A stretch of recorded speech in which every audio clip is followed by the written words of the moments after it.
it's Luis Pato, and it's his Viña Valorosa 05. And the extraordinary thing about this is that although it's 12 years old, it's still not ready, actually. I wouldn't start drinking it till about 2020, which is fairly extraordinary. It's a kind of long-term bet you do with Bajada wines. But this is another combination of region and grape that really, really speaks to me.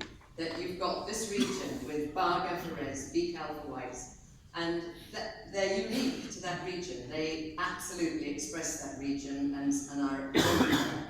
And I felt that we really should celebrate somebody who has been one of the most voluble, active, and ubiquitous ambassadors for Portuguese wine, actually, certainly for Bairrada, but Portuguese wine overall.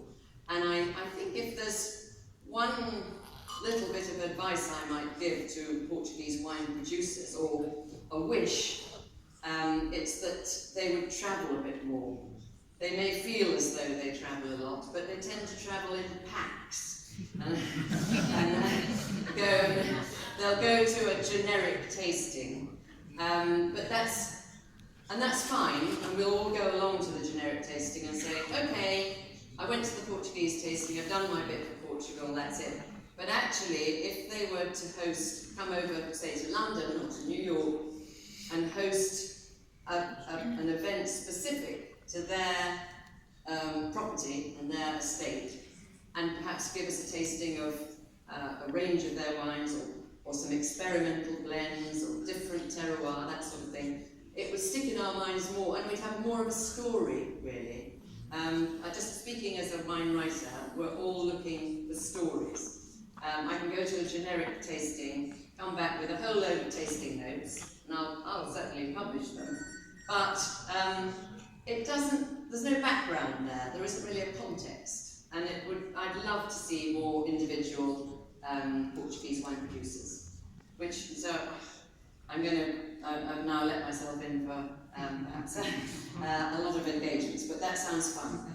So old vines and very distinctive soils. I mean, you could argue perhaps I should have chosen Luis Pato's Post Quercus for a much more modern take on Barga, having been aged in amphorae. This is the future but I did want to celebrate in this wine single-mindedness, openness to the outside world, and again this unique grape varieties.